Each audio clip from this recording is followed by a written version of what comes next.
Hello friends आपण मानक स्वागत करुछि सानुस पाठशाला चैनल को। आज आम देखा प्लस टू द्वितीय वर्षर प्रथम कविता जहाँकि हूँ बड़पण। यही कविताटी राधानाथ राय द्वारा कवि राधानाथ राय द्वारा कविवर जहाँ उपाधि हूँ कौन कविवर कविवर कविवर राधानाथ राय द्वारा प्रस्तुत। प्रथम कवि परिचय देखिदेव। कवि होती राधानाथ राय 1848 जन्मग्रहण करते 1908 मृत्युवरण करते। ओके, जन्म स्थान क्यों केदारपुर बालेश्वर केदारपुर जन्मग्रहण करते कविवर राधानाथ राय। तांकर रचना संभार कौन कौन रही काव्य रचना संभार काव्य कौन थी काव्य केदार गौरी नंदिकेश्वर उषा पार्वती चंद्रभागा चिलिका दरबार महाजात्रा चगाचिकेश्वरी। ओके, एतिकी तांकर रचना संभार काव्य थिला। गद्य कौन थिला इतालियो जुबा विवेकी।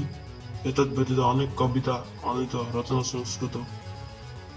संस्कृत रचना और बंगला रचना देखा मिली है रचना। ओके, राधानाथ राय ओडिया आधुनिक काव्य साहित्यर जड़े पथीकृत स्रष्टा।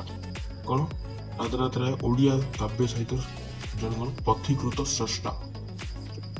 प्रथम कवि भाव से पाश्चात्य और भारतीय साहित्य उभयर अध्ययन। प्रथम कवि भाव पाश्चात्य और भारतीय साहित्य उभयर अध्ययन कर निजे काव्य रचना करते। ओके, तांकर कवि शारदा दास परी से ओडिशार माटी पानी अरण्य पर्वत नदी समुद्र और तीर्थ स्थान आपणा कवितार महत् स्थान प्रदान कर कौन कौन काव्य कवितार प्रकाश पाई। महाकवि शारदा दास परी ओडिशार माटी पानी अरण्य पर्वत नदी समुद्र और तीर्थ स्थान मान को अपना काव्य महत् स्थान प्रदान कर। वर्तमान आम कविता को चलिए। ओके,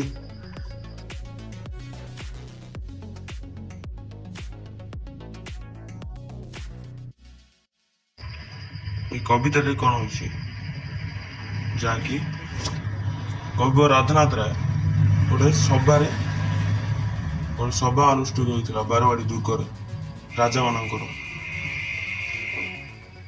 से कवि जो वर्तमान राजा माने से माने प्रजा मान शोषण कर देखी राजा मान दुर्भिक्ष वृद्धि को देखी से कौन यथार्थ कवि से सह्य न कर पारी भाव जो दुर्नीति कर वर्तमान राजा प्रजा मान शोषण कर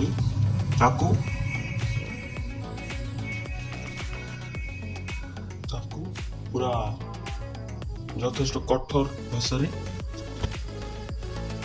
कठोर भाषा उत्तर दे। चलते कविता को। मन नहीं तुम्बे कहार संतान केसरी ओर से तुम्बे सीना स्वान। मन नहीं जे तुम्बे हो कहार संतान क्या कहते वर्तमान राजा केसरी औरस। केसरी कौन सिंह सिंहर औरस तुम्बे हो कुकुर भली क्यों भली कुकुर भली। प्रतिष्ठा विशाल पूर्वपुरुषों कौन प्रतिष्ठा माने कलाकृति सबकि पूरा बृहत सबुठे से बहुत भल थे। ओके, श्रेष्ठ थे बिकी भांगी खाऊ केते काल बिकी भांगी केते काल खाऊ। ओके, से प्रतिष्ठा को निजे तेले न बढ़ाई से प्रतिष्ठा निजे टिके मध्य न बढ़ाई करूथिबा केतेटा बढ़ाई ताको ही देखाई तुम केते बड़ बोली निजे कहूथिबो बोली कहउचंती राधानाथ राय। ओके, थिले आगे जेहु उत्कल स्वामी बन्नी शिखा बरी सदा उद्योगामी। आगे जेहु उत्कल स्वामी थिले उत्कल स्वामी माने उत्कल गजपति पूर्व उत्कल गजपति आगे थिले जेहु उत्कल स्वामी बन्नी शिखा करी सदा उद्योगामी। उत्कल पूर्वे जो थे गजपति माने ମାନେ ବର୍ତ୍ତମାନ ଯୋଉ ରାଜା ମାନେ ଦରବାରରେ ଉପସ୍ଥିତ ହେଲେ ସେମାନଙ୍କର ପିତୃଗଣ ଓକେ ସବୁବେଳେ କଣ ଥିଲେ ବନ୍ୟ ଶିକ୍ଷା କରି ସଦା ଉଦ୍ୟଗାମୀ ଦୀପର ଶିକ୍ଷା ଭଳି ଓକେ ନିଆଁର ଶିକ୍ଷା ଭଳି ସଦା ଉଦ୍ୟଗାମୀ ଥିଲେ। ତୁମ୍ଭେ ହୋଇ ସେହି ବଂଶର ସନ୍ତତି ତୁମ୍ଭେ ମଧ୍ୟ ସେହି ବଂଶରୁ ହୋଇ ଜାତ ହୋଇ ସନ୍ତାନ ହୋଇ ଜଳଧାରା ପରି ହେଲ ଅଧଗତି ସବୁବେଳେ ନିମ୍ନ ଗତି କଲ ସେଇଭଳି ଭାବେ ଯଥାର୍ଥ ଉତ୍ତର ଯଉଛନ୍ତି। ତୁମ୍ଭ ପିତୃଗଣ ପରମ ଉଦାର ରାଜ୍ୟ ମଣୁଥିଲେ ଏକ ପରିବାର। ତୁମ୍ଭ ପିତୃଗଣ ମାନେ ଉତ୍କଳ ଗଜପତି ମାନେ ପରମ ଉଦାର ମାନେ ବହୁତ ଶ୍ରେଷ୍ଠ ଥିଲେ ବହୁତ ଭଲ ଥିଲେ ରାଜ୍ୟ ମଣୁଥିଲେ ଏକ ବାର ରାଜ୍ୟକୁ କଣ ମଣୁଥିଲେ ଗୋଟିଏ ପରିବାର ବୋଲି ସେ ମନେ କରୁଥିଲେ। କାହିଁ ଗଲା ସେହି ପ୍ରାଚୀନ ସୁଧାର ସେହି ପ୍ରାଚୀନ ସୁଧାର କୁଆଡେ ଗଲା ରାଜା ପ୍ରଜା ଏବେ ହେଲେ ବାଜପାରା ରାଜା ପ୍ରଜାଙ୍କର ସମ୍ପର୍କ କଣ ହେଲା ବର୍ତ୍ତମାନ ବାଜପାରା ଭଳି ବାଜପାରା ବାଜ ହଉଛି ଛଞ୍ଚାଣ ପାରା ପାରା ହଉଛି ପାରା ଓକେ କପତ ବା ପାରା ବାଜ କଣ ସେ ଦୁଷ୍ଟ ପକ୍ଷୀ ଇଏ ପୁରା ଶାନ୍ତ ସେଇଭଳି ଭାବେ ପୁରା ଶାସନ କଲା ଭଳି ଓକେ ସଞ୍ଚାଣ ପକ୍ଷୀ ଯେଉଁଭଳି ଭାବେ ପାରା ମାନଙ୍କୁ ଶାସନ କଲା ଭଳି ପାରା ପୁରା ଶାନ୍ତ ପକ୍ଷୀ ଏବଂ ସଞ୍ଚାଣ ହଉଛି ପୁରା ଦୁଷ୍ଟ ପକ୍ଷୀ ସେଇଭଳି ଭାବେ ତାକୁ ତୁଳନା କରୁଛନ୍ତି। କାଢି ନେଲା ରାଜଭୋଗ ଅଭିଳାଷ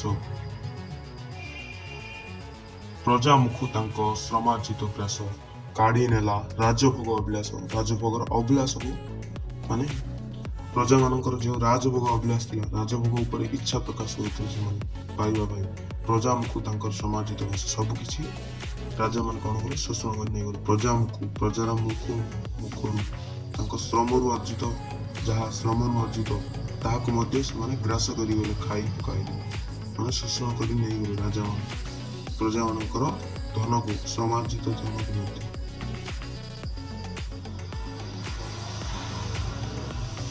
ଦେଶୀ ହୋଇ ତୁମ୍ଭେ ଆଚରିଲ ନୀତି ନିର୍ମମ ବିଦେଶୀ ସର୍ବଶୋଷୀ ତୁମ୍ଭେ ଦେଶୀ ହୋଇ ମଧ୍ୟ ରାଜା ମାନେ ଦେଶୀ ହୋଇ ମଧ୍ୟ କେଉଁ ନୀତି ଆଚରିଲେ ନିର୍ମମ ବିଦେଶୀ ସର୍ବଶୋଷୀ ନୀତି ଓକେ ନିର୍ମମ ବିଦେଶୀ ସର୍ବଶୋଷୀ ନୀତି କେଉଁ ନୀତି ଆପଣେଇଥିଲେ ନିର୍ମମ ବିଦେଶୀ ସର୍ବଶୋଷୀ ନୀତି ବାତ୍ସଲ୍ୟ ନ ବାନ୍ଧି ପ୍ରଜାଙ୍କର ଚିତ୍ତ ବିଦେଶୀ ସଙ୍ଗୀନେ କଲ ତାଙ୍କୁ ହିତ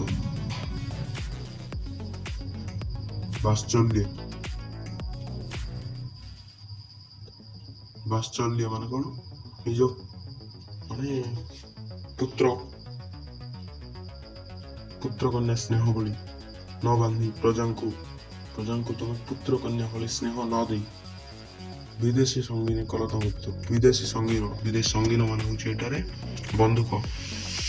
ବିଦେଶୀ ବନ୍ଧୁକ ମନ ଦେଖାଇ ତାଙ୍କୁ ଭୟଭୀତ କରାଇଲ ଓକେ ତାଙ୍କୁ କଣ କରାଇଲ ବିଦେଶୀ ସଙ୍ଗୀନ ଦେଖାଇ ସେମାନଙ୍କୁ ଭୟଭୀତ କରାଇଲ ଗନ୍ତା ଘର ହେଲା ତୁମ୍ଭର ସର୍ବସ୍ୱ ପ୍ରାସାଦ ଗାଭୀ ହସ୍ତି ଅଶ୍ଵ ଗନ୍ତା ଘର କଣ ହେଲା ତୁମର ସର୍ବସ୍ୱ ସବୁକିଛି କଣ ହେଲା ତମର ଗନ୍ତା ଘର ହେଲା ସବୁକିଛି ତୁମର ସର୍ବସ୍ୱ ପ୍ରାସାଦ ସବୁକିଛି ପ୍ରାସାଦ ଗାଭୀ ମାନେ ଗାଈ ଅସ୍ତି ମାନେ ହାତୀ ଏବଂ ଅଶ୍ଵ ମାନେ ଘୋଡା ସବୁକିଛି ତମର କଣ ହେଇଥିଲା ଗନ୍ତା ଘର ହେଲା ତୁମର ସର୍ବସ୍ୱ ଏବଂ ସବୁକିଛି କଣ ତମର ପ୍ରସାଦ ମାନେ କୋଠା ଘର ଏବଂ ଗାଈ ହାତୀ ଏବଂ ଘୋଡା ଇତ୍ୟାଦି ତମର ସର୍ବସ୍ୱ ହେଇଗଲା।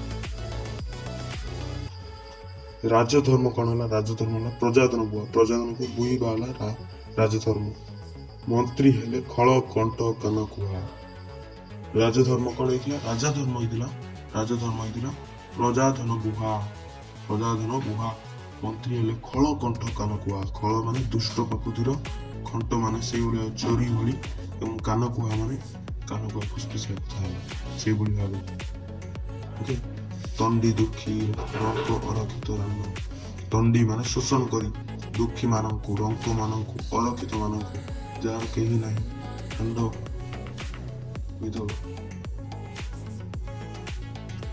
ବିଦେଶୀଙ୍କୁ ଖୁଆଇଲୁ କୁକୁଟାଣ୍ଡ ବିଦେଶୀଙ୍କୁ କଣ କହିଲ କୁକୁଟାଣ୍ଡ ହଉଛି କୁକୁଡ଼ା ଅଣ୍ଡା ବିଦେଶୀଙ୍କୁ ଖୁଆଇଲ କୁକୁଡ଼ା ଅଣ୍ଡା ନ ପାଇଲେ ଦୁଃଖୀ ପ୍ରଜା କ୍ରୋଧ କୁଣ୍ଡା ନେଲେ ଘିଅ ଅଟା ସଙ୍ଗେ ଛାଗ ମୁଣ୍ଡା କାଣ୍ଡ ଜ୍ଞାନହୀନ କାଣ୍ଡ ପୃଷ୍ଠ ହୁଣ୍ଡା। ଦୁଃଖୀ ପ୍ରଜା ମାନେ କଣ ପାଇଲେନି? କ୍ରୋଧ କୁଣ୍ଡା ମଧ୍ୟ ପାଇଲେ ନାହିଁ, ଘିଅ ଅଟା ସଙ୍ଗେ ଛାଗ ମୁଣ୍ଡା ମଧ୍ୟ ନେଇ ଚାଲିଗଲେ ରାଜା ମାନେ। କାଣ୍ଡ ଜ୍ଞାନହୀନ କାଣ୍ଡ ପୃଷ୍ଠ ହୁଣ୍ଡା। କାଣ୍ଡ ଜ୍ଞାନ ମାନେ ସାଧାରଣ ଜ୍ଞାନ ମଧ୍ୟ ତୁମ ପାଖରେ ନାହିଁ ବୋଲି କବି ରାଧାନାଥ ରାୟ ଏଠାରେ କହିଛନ୍ତି ରାଜାମାନଙ୍କୁ।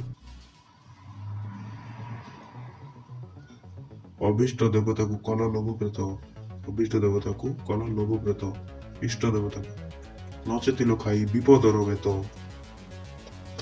ବିପଦର ବେତକୁ ଖାଇ ଚେତିଲ ନାହିଁ। ସଦା ହୋଇ ପାପ ଦ୍ରବ୍ୟ ପ୍ରତ୍ୟାଶୀ ପ୍ରଜା ମଧ୍ୟ ପାପ ବୁଦ୍ଧିକି ମନାସି। କେଉଁ ଭଳିଆ ପାପ ଦ୍ରବ୍ୟ ହୋଇକି ପାପ ଆଡକୁ ମନାସି, ପାପ ବୁଦ୍ଧିକି ମନାସୁଥିଲ, ପ୍ରଜା ମଧ୍ୟରେ ପାପ ଆଡକୁ ତୁମେ ଯାଉଥିଲ। କେବଳ ରହିଥାଅ ଟାକି କରି ଜରିମାନା ଧନେ ପୁରାଇବା ଲାଗି ମାଲଖାନା। କେବଳ ଜରିମାନା କରିବା ପାଇଁ ଜଗିଥାଉ, ଖାଲି ମାଲଖାନା ଧନରେ ପୁରାଇବା ଲାଗି ମାଲଖାନା। ଧନର ଲାଳସା କଣ? ଜାଗୃତ ସ୍ୱପ୍ନ। ଯେତେବେଳେ ଚେତା ଥିବ ଏବଂ ଯେତେବେଳେ ସ୍ୱପ୍ନରେ ମଧ୍ୟ ଶୋଇଥିଲା ବେଳେ ମଧ୍ୟ ଧନର ଲାଳସା। ଧନ ବିନା ନାହିଁ ଅନୁଚିନ୍ତା ମନ। ଧନର ବିନା ଆଉ କିଛି ତମର ପାଖରେ ଚିନ୍ତା ହିଁ ନାହିଁ, ସେଭଳି ଭାବେ କହିଛନ୍ତି ବର୍ତ୍ତମାନ ରାଜାମାନଙ୍କୁ। ଧନର ସାଫଲ୍ୟ ସୁବ୍ୟୟ କେବଳ।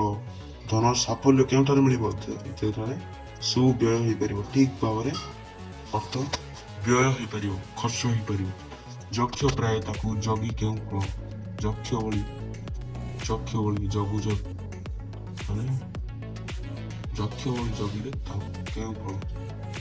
ଯକ୍ଷ ମାନେ କିଏ ଜାଣିଛନ୍ତି? ଯକ୍ଷ ହଉଛି କୁବେର ଭଣ୍ଡାରର ଯିଏ ଜଗୁଆଳି। କୁବେର ଭଣ୍ଡାର ଜାଣିଥିବେ, ଧନ ଦେବତା ହଉଛନ୍ତି କୁବେର। କୁବେରଙ୍କର ଯେଉଁ ଜଗୁଆଳି ଥିଲେ ସେ ହଉଛନ୍ତି ଯକ୍ଷ ଦେବତା। ଓକେ, ମଞ୍ଚେ କେତେ ଆସି କେତେ ଗଲେ ଭାଇ, କିଏ ନେଇଗଲେ କି ଧନ ମୁଣ୍ଡାଇ। ମଞ୍ଚେ କେତେ ଆସି କେତେ ଗଲେ ଭାଇ, କେତେ ଆସି ମଧ୍ୟ କେତେ ଚାଲିଗଲେ ଭାଇ। ପଡ଼ିତ ରହିଲେ ପଛେ ହାତୀ ଘୋଡ଼ା, ପଡ଼ିତ ରହିଲା ସୁନାର ପାତୋଡ଼ା। ମଞ୍ଚା କେତେ ଆସି କେତେ ଚାଲିଗଲେ ଭାଇ, ଜୀବନ ତମେ ସରି ଚାଲିଗଲେ। କିଏ ନେଇଗଲେ କି ଧନ ମୁଣ୍ଡାଇ। କିଏ କଣ ଧନ ନେଇକି ଚାଲିଗଲେ କି? ପଡ଼ିତ ରହିଲା ପଛେ ହାତୀ ଘୋଡ଼ା ଯାହା ଥିଲା ସବୁ କିଛି ପଡ଼ି ରହିଲା। ସୁନା ରୂପା ଯାହା ଜିନିଷ ଥିଲା ସବୁ ମଧ୍ୟ ପଡ଼ି ରହିଲା।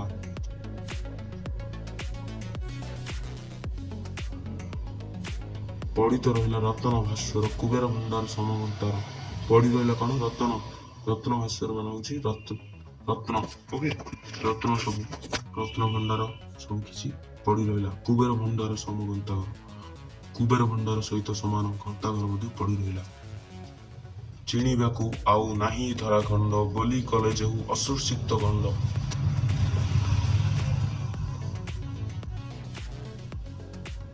ଅସୁସିକ୍ତ ଗଣ୍ଡ କିଏ? ବିଶ୍ୱବିଜୟୀ। କାହା କୁହାଯାଏ ଏହା ଉଦ୍ଦେଶ୍ୟରେ? ବିଶ୍ୱବିଜୟୀ ଆଲେକ୍ଜାଣ୍ଡାର। ଓକେ, ଜିଣିବାକୁ ଆଉ ନାହିଁ ଧରାଖଣ୍ଡ, ଜିଣିବା ପାଇଁ ଆଉ ଧରାଖଣ୍ଡ ନାହିଁ ବୋଲି ପୁରା ଆଖିରୁ ଅଶ୍ରୁସିକ୍ତ ମାନେ ଲୁହ ଝରାଇଲେ ଆଲେକ୍ଜାଣ୍ଡାର ବିଶ୍ୱବିଜୟ। ମଲାବେଳେ ବିଶ୍ୱବିଜୟୀ ସ୍କନ୍ଧର କି କହିଥିଲେ ତା ଚିତ୍ତେ ଧରୁ ଧର। ମଲାବେଳେ କଣ କହିଥିଲେ ବିଶ୍ୱବିଜୟୀ ଆଲେକ୍ଜାଣ୍ଡାର? ତାକୁ କଣ? ତାକୁ ଟିକେ ଚିତ୍ତରେ ଧର, ମନରେ ତାକୁ ଧର, ଚିତ୍ତେ ଧର। ବୋଇଲେ ପ୍ରାଣ ଗଲେ ପିଣ୍ଡ ଛାଡ଼ି।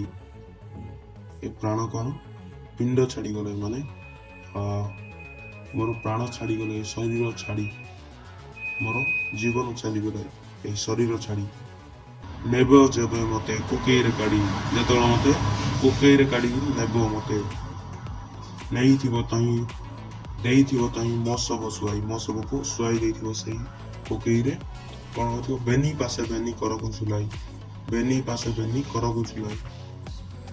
ଦୁଇ ପାର୍ଶ୍ୱରେ ଦୁଇଟି କରକୁ ଝୁଲାଇ ତୁମେ କଣ କରୁଥିବ? ମଶବ ଶୁଆଇ ଦେଇଥିବ।